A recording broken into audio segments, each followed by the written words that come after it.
Hello, friends, and welcome to Worldbuild with us, the podcast where we create fantastical worlds with help from you, our listeners. My name is Rob Hilferney, and I'm here with my co-hosts Daniel Quinn and Courtney Staples.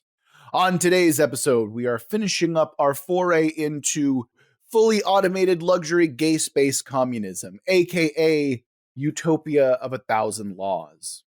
But before we get into today's episode, I would like to remind you that this is the second part of a two-part series. Go back to our first episode or you will be pretty confused otherwise.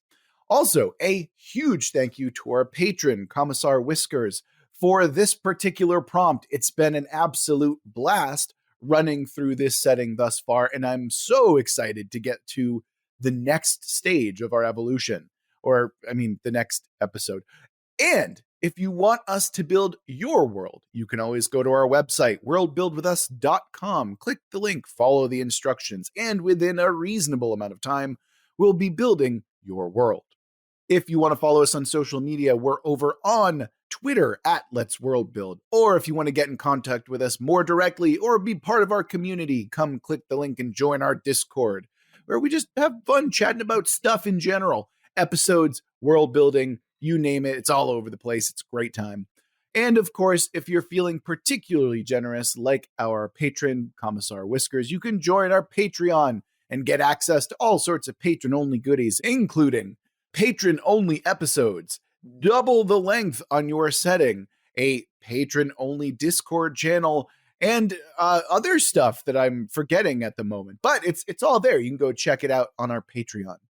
And with all of that out of the way, we can jump right into the episode where last we left off, we had a twist, which was now remove some blood sacrifice, aka make it nicer. And Courtney, considering that this twist is directly targeted at you, I feel like it's only appropriate that we start with Daniel. So Daniel, go ahead and hit us with your first tenet to reconcile the twist. You always do that, always. It's a fun swerve. Of course, now I can't do it because you'll be expecting it. So next time, I know. Expect the straight shot. You have to do it like in the middle of the episode when it's like we're not even talking about that. And I'm like, what?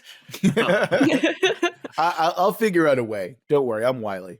So I didn't have anything very elaborate, but I just thought I could introduce a restraint for the twist. That would be that because our villains are these capitalist terrorists, essentially, right? Yeah, fascists as well, yeah. Yeah, like I thought perhaps what I could say to make things less bloodthirsty is to say that their methods are not violent and they're not intending to destroy the society, but transform it. Oh, right. They want to transform it back, right? Exactly, yeah. But they don't have like terroristic in the sense of like physical or psychological harm that you would typically expect from terrorists. Oh, I see. So this is like all psyop work, basically, is what you're suggesting. Yeah, like maybe for them it's a battle of ideas, right? Rather than, propaganda. Like, propaganda is a form of, I would say, psychological harm too. So perhaps their methodology is more about open ideologuing, So that, that wouldn't make them terrorists. That's the tricky part. So I don't know how I want to handle that. But my overall feeling is that their methods are not overtly violent or psychologically violent. Okay, really love that. I love the fact that you're defanging a lot of what we're talking about here. So it's not like there's, open violence and bloodshed on the streets a lot of the time, right? A lot of the time. However, what I might suggest here is that the exception to that rule are those supernatural monster-like beings that are transformed. Because they're in the shadows anyway, too, like manipulating things, right? So they could be special. Right. Yeah. So them being special they are the points of violence. Those are the expressions of violence. Whereas for the most part, right, like these fascistic corporate rebels, I'm still not over the fact that they're rebels. Because again, when you hear rebel, you just assume they're the good guy. And in my brain, I'm like, fascist rebel? What? Oh, my brain. Well, depends on the point of view for all that stuff, right. Basically. I completely agree. But in my brain, when I think rebel, I think Star Wars. And in Star Wars, the rebels are the good guys, okay? You'll excuse my dumb brain. But anyway, let's go back and talk about the idea that the monsters, quote unquote, these transformed uber capitalist fascists, they are the expressions of violence. They are the exception, which is why you have the Van Helsing judge character or archetype, I suppose, walking around and being like, all right, we got to do something to these folks. So I love that as an idea, Daniel. That's really fun. Mm-hmm. Yep. I'm also picturing like the less violent, non-monstrous ones being more like kind of cheesy supervillains, like, haha, I'm gonna freeze ray, whatever, that sort of thing, as opposed to like legitimately like killing people. Well, I mean, in the last episode, you mentioned that a major expression of their rebellion and forces of power is by knocking out communication. So it's like, that's already some kind of like super villain level stuff. It's just that normally what happens after communication is cut is, you know, a fascistic uprising and control. Mass panic. Right, exactly. And also mass panic, yes. Although, I mean, that's not entirely true because, you know, we remember New York in the 2000s when they had that massive blackout and people just kind of chilled. And they're like, oh, cool, power's out. Well, let's hang out and like play board games and shit, you know? I'm sure we're confined at some points in history, mass panic resulting in the loss of power, you know? Oh, I'm sure. But, you know, like I tend to err on the side of kindness when it comes to groups like that because historically there's a surprising amount of coming together in the face of adversity. You know, like when you think of stuff like the Blitz, where people weren't like cutting each other's throats, it's like, oh no, we're actually going to be bonded together stronger than ever before. You know, like that kind of thing. Community comes together. People help each other more in the face of panic. And with the Joker in that people will definitely blow each other up if necessary. See, you say that, Daniel, but that's a very cynical view of the world. Some would call it realistic. Yeah, the Joker would. So you know, just it's a matter of perspective, just like that quote from that movie. He was a visionary. Yes, Heath Ledger sure was a visionary. I agree with you there. But anyway, let's get back to it. So, Daniel, that was your tenet. We've kind of worked through it, right? That feels good. We're happy about that.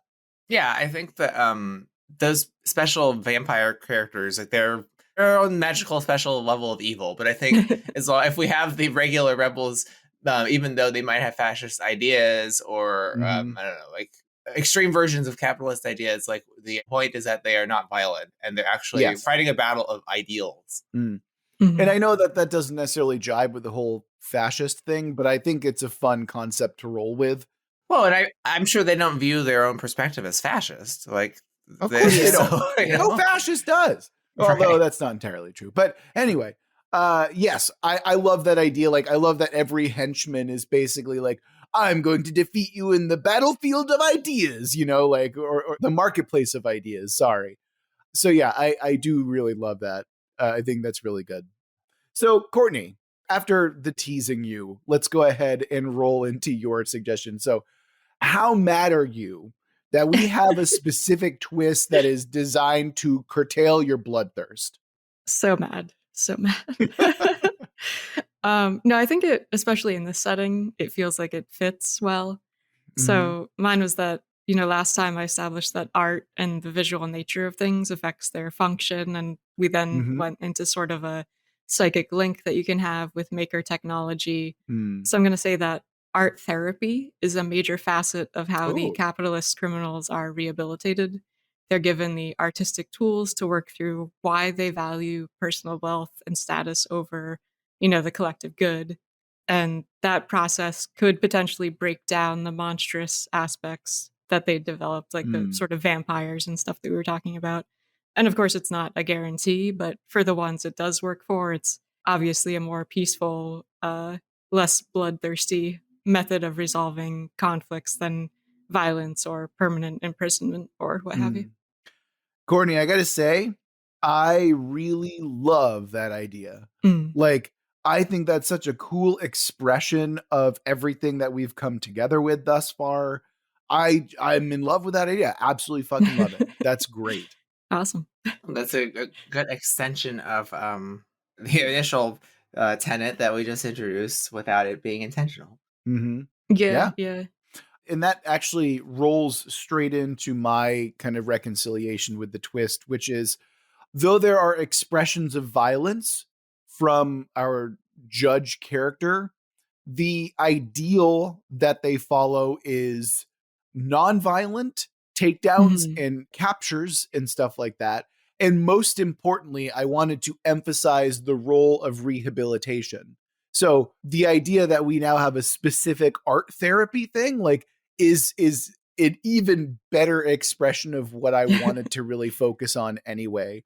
Because I thought, rolling into this concept, that an interesting idea that you can run with, or an interesting conceit of a setting like this, is the idea that you're creating compelling characters, like villains and heroes and all in between.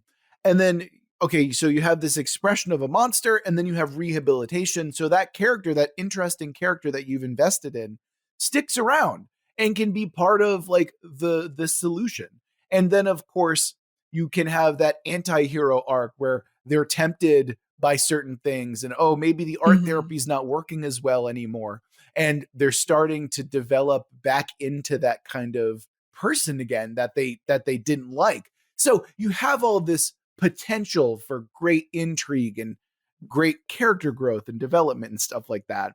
And I think what a great way that we can kind of show that off, especially, is by showing that, rehabilitation and recovery is not always just a straight line.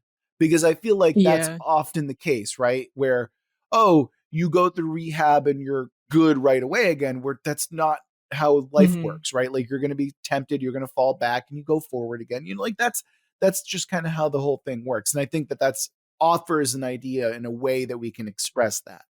Yeah, I like the realism that that brings. Like, you are going to have a lot of instances where you relapse or you struggle with temptation or just fall back into certain habits that, even if you don't want to, return to them, it's just so ingrained in your mind that it's Mm-hmm. hard to veer away from that. So I do like that, yeah. Mm-hmm.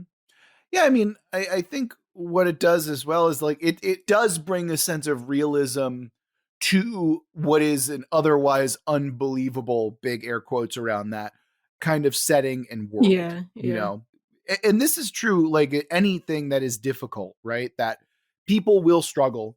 People are going to fall back and need help again at some point.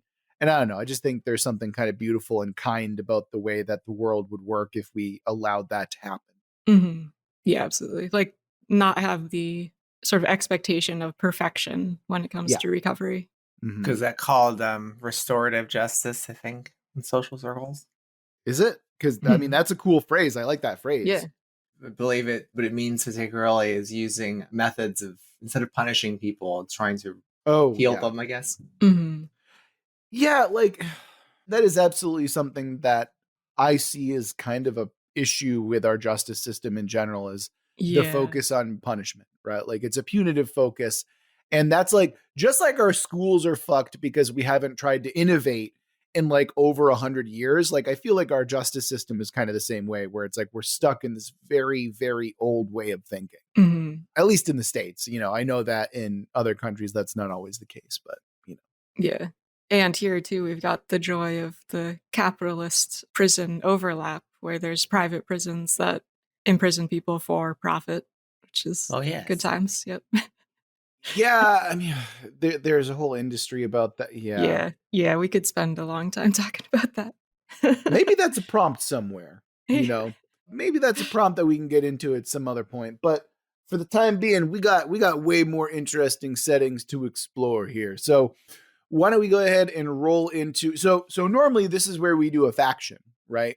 But we decided that this time we're going to be bringing in aspects of the lawbringer character, edicts, if you will, where this is an aspect of their character, or maybe it is some law or rule that they have to follow, because we created this whole setting based around this character archetype. And we didn't touch the archetype at all last episode.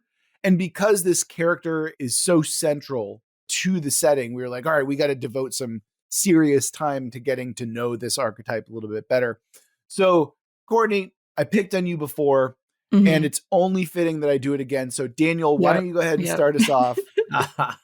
It's the rare double swerve. Exactly. Wow. Yeah. So Daniel, hit us with your part of the Lawbringer. I thought it would be only fitting for the Lawbringer to be subject to John Rawls' original position. And so by that, I mean the Lawbringer is not allowed to know who they are or what their particular social standing is in the world, either technologically or magically, that's subtracted from their knowledge. Oh, interesting. Oh, can you expand on that a little bit, Daniel? That sounds really cool. I'm basically stealing from the veil of ignorance. So the idea is that in order to be just, you can't be influenced by potentially benefiting from the laws you enforce or create. So in the veil of ignorance, the idea is you take a bunch of people and you subtract knowledge of who they are, their social standing, and you have them dictate what the laws will be for the society that they live in. So that way, if they try to make unjust laws that could be against particular people or groups, they don't know if they're actually part of that group. So the theory is that they would make more just laws. So here I'm saying our lawmaker doesn't know who they are and how they fit into society as an individual. And so that's why they have to be more just. Interesting. That's very interesting. So we should also keep in mind that we have the AI law computer, right? That we have going around as well. Enhance. Yeah. Enhance. But okay, are you imagining this as a permanent state of being? Or is it like, okay, I'm going to don the mantle of the Lawbringer and thus my identity is temporarily wiped out? Ooh, I mean that's kind of neat too. I could see that working as well. At least in the idea of the veil of ignorance is that for the duration of their servitude as lawmakers, they have no knowledge of who they are. So you could parallel that with maybe them putting on this AI helmet, which is kind of neat, and then not knowing who they are while they're the lawmaker. And that fits so well with like the Judge Dredd imagery. Like they're always in this helmet. Okay. There's a couple of things that I want to talk through here because that's really interesting. Number one, so is it like a Severance style thing? Yeah. Where you're basically separating those parts of yourself, right? Yeah, I think so. Like, it actually, Severance is a great example because you technically can become a different person if you don't have the influences of who you are. And so they're like two entities, basically. Right. And the second thing that I would like to talk about that I think is very important, if this is a thing that is wearable, what is to stop the enemy from removing this thing mid, combat, shall we say, or mid argument? Maybe it would kill them if they did that. What would kill them? The helmet. Okay. But we're Daniel, the twist, Daniel, less blood sacrifice. Sure. But I mean, it's a just thing. Maybe it would not permanently wipe their knowledge then. Well, what I'm suggesting is that we should figure out some way that it's not just a hat, that can get knocked off in a stiff breeze. I think that if we have it be like not just a helmet, but a helmet that is also connected to epaulets or like a chest plate. Well, then don't make it a helmet. I mean, it can look like a helmet. Maybe what it really is like a digital interface, like it's attached to your mind. I suppose what I'm asking is, can we talk about what this thing is before he Mr. Magoo's himself out of the situation? That's what I'm trying to argue for. I mean, imagine when you put this on, you have to be in wherever the AI center is, where that thing is. And when it attaches to you, it must attach in a way that's extremely invasive, like not in an unpleasant way. But like, for example, suppose it like prints an electronic pattern onto your brain that won't disperse until you return to the system and remove it. There we go. Okay, yes. That is perhaps more what I was hoping for. Maybe the helmet is what keeps you connected to the AI. That's kind of like the library telling you everything. Yeah.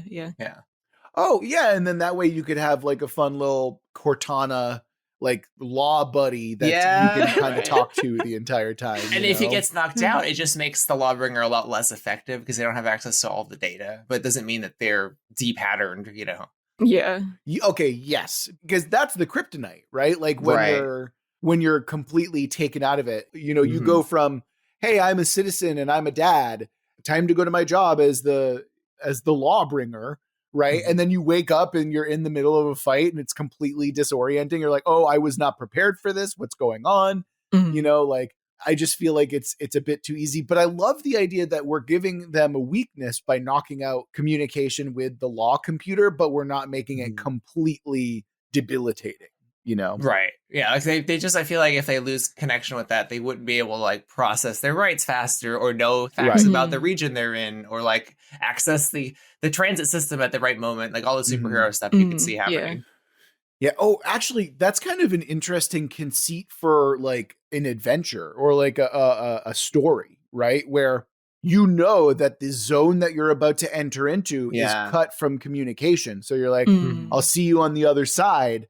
And then, oh, what happened to that character? You know, like how long do you wait until, you know, like, oh, I mean, there's a lot that you can do with that. Correct me if I'm wrong. Did we determine if there is like multiple people who do this, or is it just one?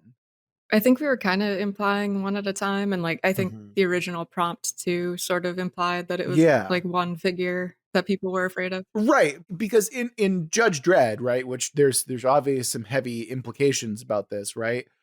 The idea is that there's multiple judges, right? Like they are the arm that keeps this dystopia functioning in terms of like law enforcement, right? But I think that what we've done is the opposite, where there's a singular lawbringer character. And I think to me, that's really, really interesting, or a lot more interesting, because if we keep this idea, then what happens, right?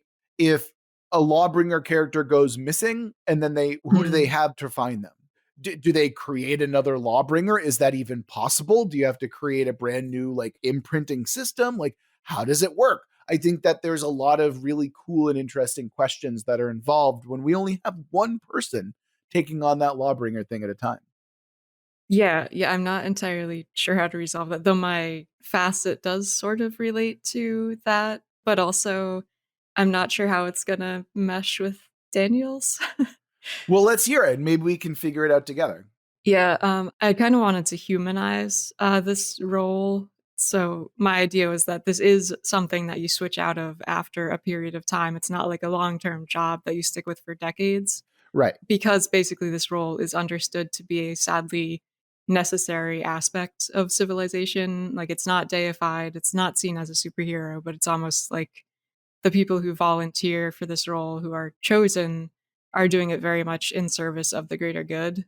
And it's thank you for your service. Yeah. Basically it's like it's an unpleasant position to be in because you're gonna have to do some brutal things that you wouldn't otherwise have to do to like these worst offenders, the monstrous ones, which is gonna take a toll on you emotionally. So after a certain relatively short period of time, you retire, you go into a therapy program to discuss the things that you did and how they affected you. So yeah, it's like very much understood and respected. Like you said, thank you for your service, but never portrayed as like, oh man, what a cool badass. It's more like, thank you for taking this burden on so that others don't have to get blood on their hands.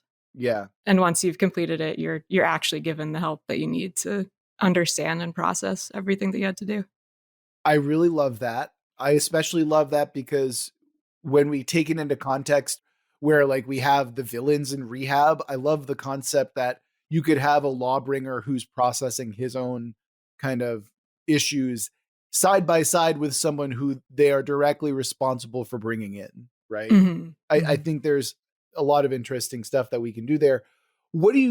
Daniel, do you see any conflict for Courtney's concept here with yours, or what do you think?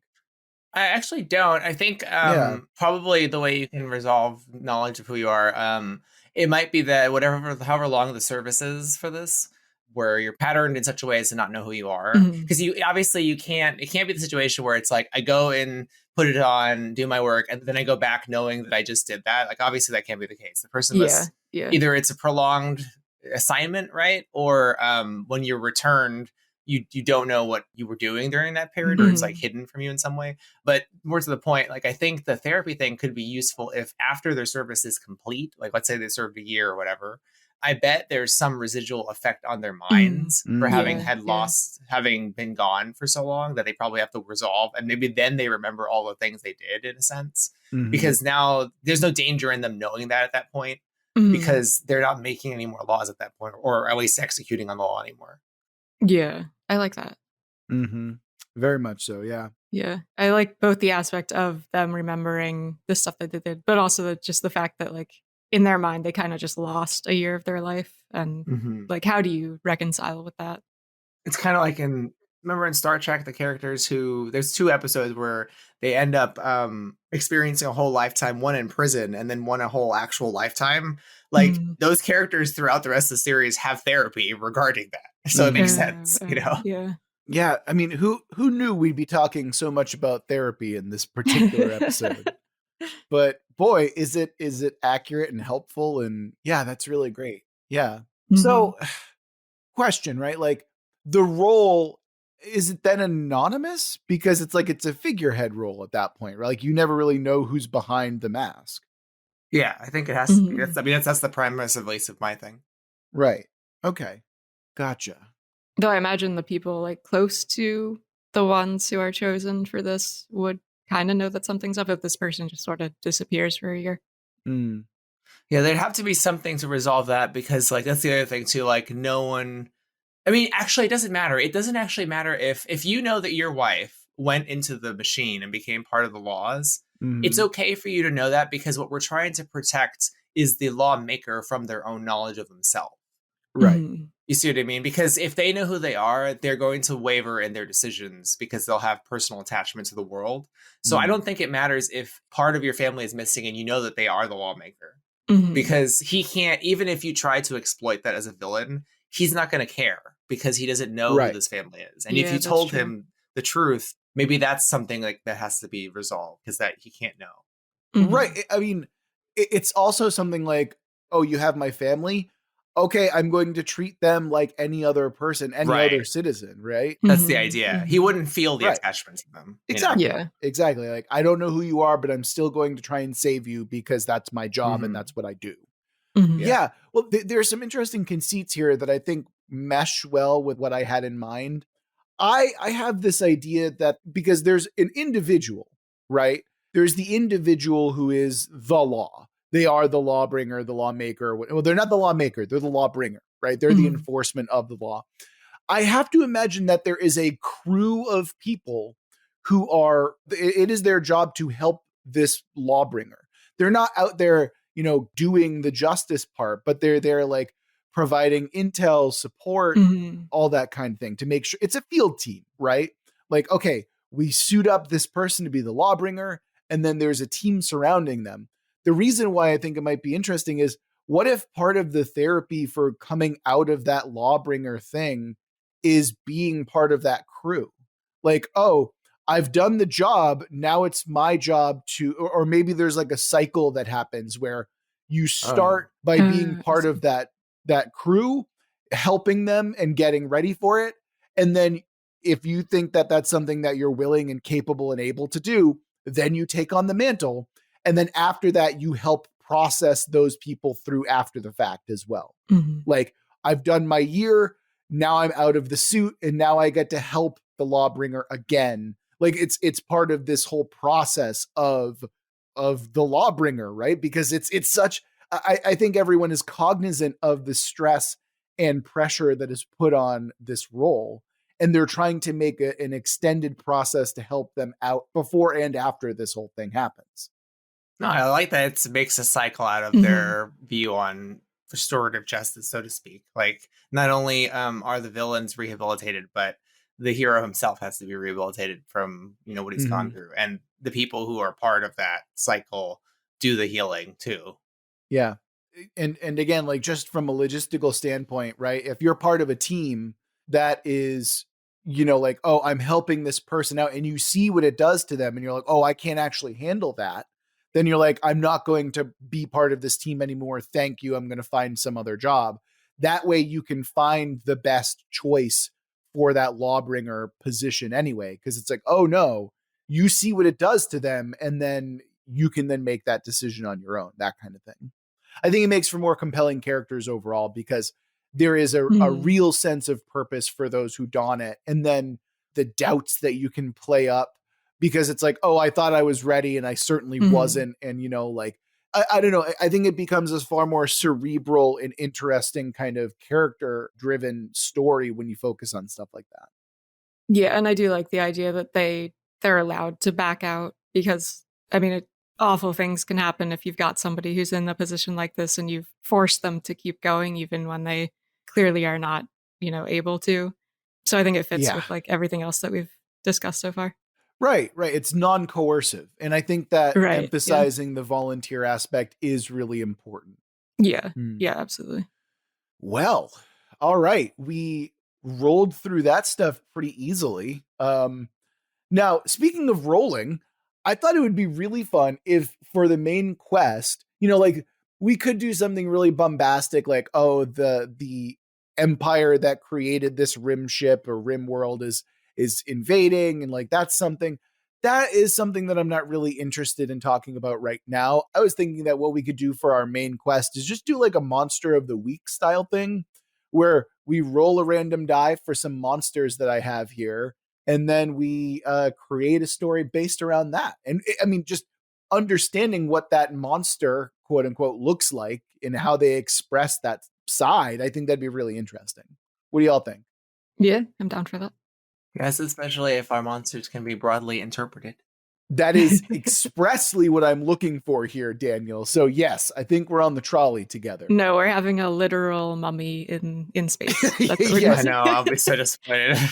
From Egypt, Daniel. It has to be from Egypt. Otherwise, it's not a real mummy. Yeah. The sarcophagus is brought in. Yeah, and it has to be played by Boris Karloff and no one else. All right. Anyway, let me go ahead and grab some dice. We'll roll to see what our monster is going to be, and then we can go ahead and dig up a broadly interpreted main storyline quest around that monster. So our monster of the week is going to be a gremlin. Oh my. Okay. So that sounds silly, right? Because gremlins, you typically associate them with, the Steven Spielberg produced Dante movie that's set around Christmas time, right? Typically. Horror comedy, one of the reasons that PG-13 exists. But gremlins are actually kind of terrifying. What they are known to do is to sabotage machinery to non-functioning status, right?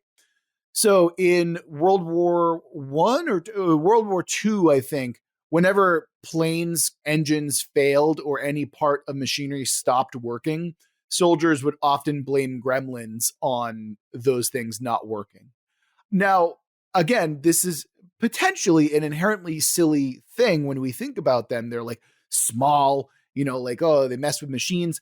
But realistically, what this can also look like is, someone cut the brakes on one of those high-speed trains and it killed a bunch of people. Like it is the type of failure. And this is, I think, where we can kind of tie in a thematic element here. A way to wage a war of propaganda is to show that the system fails, right? So if you think about how a lot of political propaganda works when it comes to government programming, is that they will underfund them or prevent them from working in a way that is properly functional, and then point to those failures and say, oh, see, they don't work, we should cut funding further, right? Look at our public schools, especially for something like that. But like, I think that's an effective way that fascists can kind of point to government programs or government buildings or systems and stuff like that. And we can also incorporate that into a gremlin style little guy. But I've been rambling for quite a long time. I'm excited about the gremlin, if you couldn't fucking tell. So someone else please step in here and prevent me from talking. I also, when I thought about gremlin, I think about, some kind of entity that introduces bugs and problems with any ordered system. I also can imagine some kind of gremlin mischief disrupting the integrity of the AI's knowledge that's provided to the lawmaker. Or a bug introduced. Like one way to certainly cause havoc would be to infect the data being fed to the lawmaker himself so that he makes wrong judgments, and that would certainly undermine the system. Yeah, like if they could interfere with the signals that are being sent to their connected brain and fuck things up there. I like that, yeah.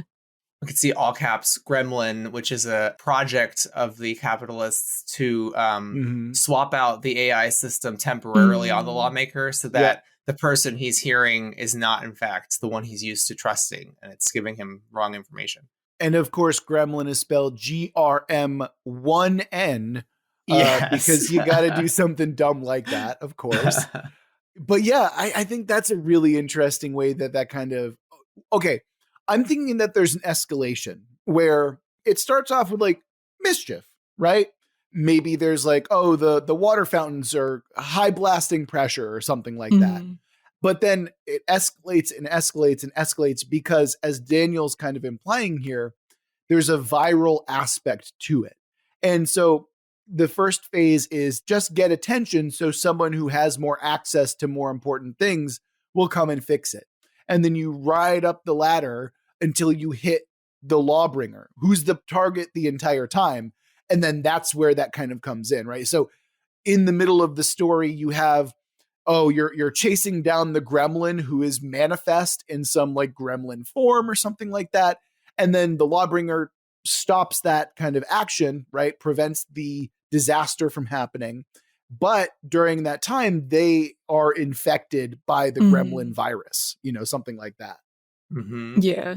I like that too, because it sort of parallels how groups will use like seemingly minor things to make them seem like less of a threat at first. Like if, a group does something, some like very minor vandalism type thing, it's much easier for the public to brush it off as like, oh, whatever, that's just some idiots messing around. But then over time, they build up to the point where they're, ripping out the brakes on these trains and killing thousands of people, like you said. Yeah, and I think that portraying them as a widening, spreading virus of a threat is an interesting thing to do as well. So it's like, oh, we've got to stem this virus at its source or something like that. And then maybe that's when the actual virus is passed over to the lawbringer. So just when you think the threat is over and dealt with, it's like, oh no, it's only just begun. Like that's a really cool kind of arc that we can see as well. I'm sure it requires incrementalism too, because this system is most likely extremely secure. And in order to compromise it, it probably has to be like almost like a war of attrition that a hacker would have against a system, like a really sophisticated system. Sometimes it's not a matter of figuring out the way in. It's more like looking for your one opportunity to exploit the one bug you found that requires you to wait, to do it. Right. That I was thinking that there's some level of dormancy involved with this thing as well. That's an interesting way to approach it. Now, maybe it's social engineering too, because usually the most sophisticated hacks aren't the ones that involve development. It's like compromising one person who then gives you a key to another thing that gives you another key, and you have to keep making these social engineering moves until you finally get to the secure information you need. Right. Catfishing it's a big issue in cybersecurity nowadays, right? Like betraying that level of trust for someone in a number of ways. Yeah, like basically, usually the really secure systems, the only way to get into them is by compromising the people involved because they're fallible. Right. It's not necessarily the code that is, Right. That makes sense. Yeah. I'm also picturing like the figurehead gremlin here as like a human who's hooked up to some like crazy setup that it's almost like a human version of the AI. I was thinking that they're in there like looking like Johnny Mnemonic or like straight out of oh god, what's that anime you like, Daniel? Ghost in the Shell? Yeah, there we go. Yeah, where it's like it's just a ton of wires and like visors and stuff like that. Like that's exactly what I had in mind. Yeah, it's like very cyberpunk, and they're probably using a lot of the stuff from old corporations that was supposed to be like recycled or something, but they've like hooked it all into them, and like covered in like logos and advertisements. Oh, that is dope too. That is so cool. Yeah, I could so see that like visually. That's cool. Yeah. And I feel like the initial hint or like clue that you use to find this person is that, oh, someone found like that this area on the power grid is using way more power than it should. Or like, oh, this general area is using way more power than it should. What's up with that? And then you see that it's actually one individual building, but it's actually making it look like it's dispersing that use of the power over the entire area. That's cool. So like that's kind of like a fun like way that we can follow the rabbit hole, like that kind of thing. It's also the great basis for an adventure. Like this is what you're going for in the beginning, Rob, because I can see now, and this brings in your team that you developed, like once the AI is compromised and the lawmaker has to be convinced of this because he completely trusts it, right? His team has to convince him you cannot listen to the machine because it's the gremlin. Then he has to rely on his team, who now in real time have to direct him on the basis of their own moral judgments as people. Which that hasn't been tested in a long time, right? Like he's flying down the city block, and of course Gremlin and the other capitalist terrorists have planned things to make him look bad, like situations that will cause harm to people, like a train. And now he has to deal with the trolley experiment live, or he has to deal with like, oh my God, that's exactly what it is too. Yeah, like that's what they're trying to do, right? So like they're putting him through a gauntlet of all these moral tests, and his team has to help him make actual decisions as a person, having no knowledge of who he is, what's best for the society in the moment, and that would be really nerve-wracking for him. Yeah. That's a great conceit for an adventure as well. That's awesome. Man, okay. Normally, right, we only do one kind of main quest line here, right? I'm having so much fun. You guys just want to do another one because we can? Yeah, sure. Hell yeah. I think the monsters are a great jumping point too, Yeah. I completely agree, especially the way that we've positioned them within this kind of setting, how they're expressions of this fascistic uprising. Yeah. Also, as an aside, I had no idea that was the origin of the term gremlin. I just assumed that it was a much older folk monster that got attributed to the issues with aircraft. But the fact that was literally the origin point is pretty nuts. I always, for some reason, knew about it from programming because we'd either say bugs, or we'd also say gremlins sometimes, in our code. Yeah, I've heard gremlins in terms of computing stuff. Yeah.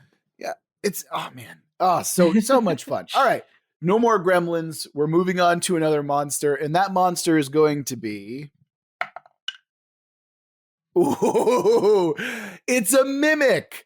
Oh man, that's really fun. There's so many cool things that we can do with that. Okay, so what are we thinking for a mimic here? And remind you, this is not a shapeshifter. This is not someone who looks like other people. This is someone who looks like objects and then uses that as a kind of ambush predator style thing. What if it were to mimic the dread helmet that this person puts on and okay, well that's exactly why I said we don't want it to be tied to a hat, right? Again, we want to make sure that he's not just oh no, I'm powerless without my hat, or it's oh no, I've been eaten because of my hat, right? That was what I was worried about to begin with. Well, can we go back to Courtney's? There's something having to do with mimics here, and Courtney's. Don't we have to paint the art that's done to objects? Wasn't that a way of resurfacing the influence of the old? Because we had this whole thing where the old maker objects have a psychic influence of the capital mentality they used to have, or whatever, not psychic, whatever it is, right? And then the painting of that suppresses it in a sense. Because the corporate people, weren't they scraping it away to reveal? Yeah, they were scraping stuff away to show logos and ads and things like that. Yeah, so I wonder if the mimics can be connected to that somehow. How so?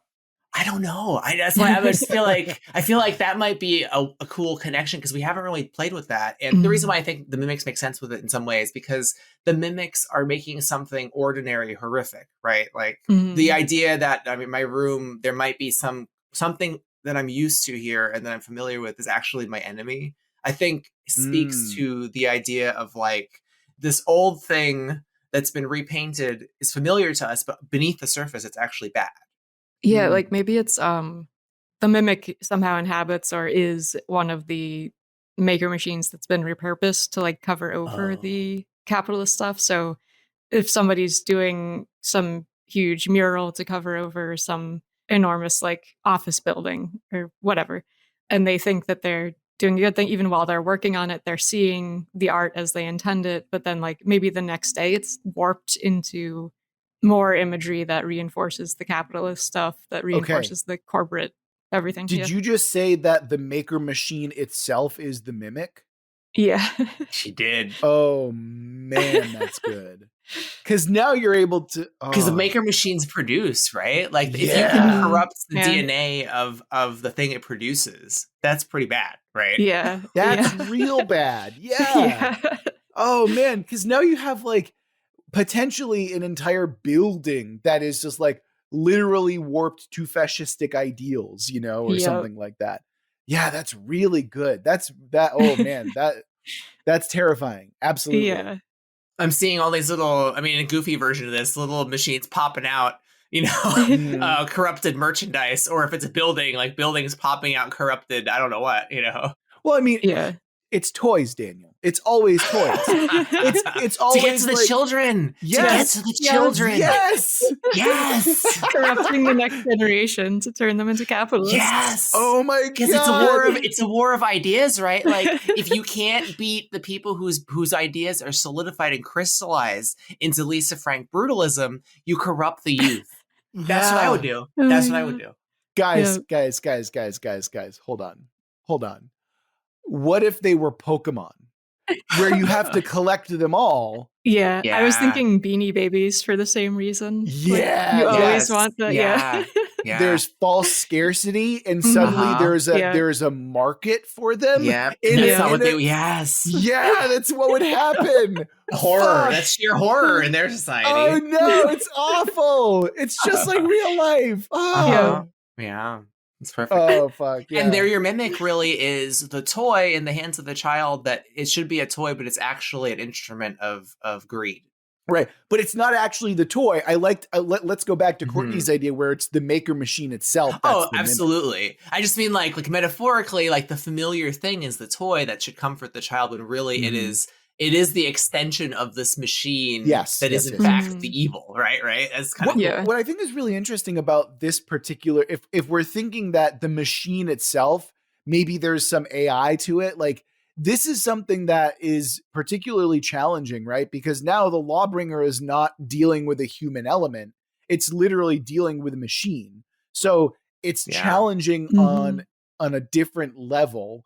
And as a recurring villain, like, if we keep it to this is a maker machine that is infected with a fascistic AI, right? Then what we can consider here is this idea that the Beanie Baby / Pokemon gotta collect them all thing, that's just one scheme. Yeah, because it can pop up, right? Exactly. Do other stuff. Yeah, right. Yeah. So like, oh, I made toys this time. Maybe next time we'll infect an entire building, or maybe we'll infect the machines that we use to spray the buildings with art and stuff like that. Yeah, exactly. Just like Courtney was saying. Yeah, exactly. Where it's like fumes this time that like creates a psychosis, you know? It creates branding psychosis. Oh my God. This is such a good, I mean, this lets you also position the whole setting as a superhero story too, because in this context, you could think of like Gremlin as a villain and this AI maker as a villain. Like now you've got one word kind of names for these villains that the judge is fighting, which is kind of cool. Right. As opposed to what we were setting up before, which is more like a Star Trek adjacent feel, right? Yeah. Right. Well, I think it helps because remember that Judge Dredd has its origin in comic books, right? Exactly. So like, I mean, I don't think that we're going to have, actually, no, I already fucked myself. I was going to say, we're not going to have a silly count vampire. I'm like, no, I literally said vampire in the first one. But anyway, it's not the point. Cool though. Yes, no, it's fine. It's okay. No, because we can literally have that's the whole point, is have fun, silly little vampires and like supervillains and stuff like that. Because basically what we're doing now, we're just creating a rogues gallery, or like various adventures that this particular setting can have. And I think this is something that I would honestly love to come back to, because God damn it, I love the setting so far. Like, we only have 2 episodes with it and we're basically done. And I'm like, I want to come back. I want to come back and do this again. Yeah, I could see doing even more of these villains because they're just so fun to workshop out within a few minutes. I mean, yeah, right? Like, I'm looking at my list and like, what would a beholder look like? Like that's one of the monsters. Yeah. Right, like there's so many cool things. That's his name. It's obviously Panopticon. Or Google. It has to be. It has to be Beholder. Because come on, with a TM on it too. No. That one's name is OGL. That's what it is. All right. We've done it. We've done it and then some, and we want to keep doing it, but we're not going to for now. However, if we want to come back to this, we really should. But anyway, until then, let's put a pin in this episode. Do we have any other questions before we end it? I don't think so. I love what we came up with here. Hard same. Yeah, I just love the judge functions, and I think that can work in multiple contexts. It can definitely be a game. It could definitely be a short story if you wanted. Yeah. I think it's pretty cool. Comic for sure. Oh, you built for comics. Yeah, just like the judge. Definitely an OSR Plus module. Yeah. I'm definitely going to work on that. There's no way that you haven't already started on this, Daniel. I know, right? The only reason why I haven't done anything yet is because I want to develop sci-fi rules, but I bet I can adjust this just for what we have right now, just Reddit, which would be fun. Oh, yeah, I could totally see easily. this in like a steampunk kind of setting. Steampunk. There we go. Yeah. It's done, Daniel. It's done. Man, this is dope. Anyway, all right, let's wrap it up. Let's take this home, shall we? Mm-hmm. So again, a huge thank you to Commissar Whiskers for this particular setting. And remember that if you want us to build your world, you can always go to our website, worldbuildwithus.com, click the link, follow the instructions, and maybe you'll get us as excited about Commissar Whiskers' world as you're with your own. I know that didn't sound right. Whatever. We're keeping it in and we're keeping it moving. All right. If you want to follow us on social media, we're on Twitter at Let's Worldbuild. You can find us there. But if you want to talk to us more directly, if you want to hit us with more monster ideas for this particular setting, or maybe you just want to see what we do with a particular monster, hey, that's possible as well. Go ahead and toss that over in our Discord. Come chat with us. Be part of our community. That's what we're here for. Let's see what else. We got Patreon. Right, of course, Patreon. If you want a double-length episode or you want to just have access to our patron-only exclusive episodes or our patron-only Discord, hey, come give us money and we'll let you do that. And I mean, you don't have to give us money, but it'd be cool if you did. I mean, that's a cool thing that you could do, but you don't have to. And with all that rambling out of the way, that's going to do it for this episode of World Build with us. Remember that we love you very much, and we're going to get through this together. Until next week.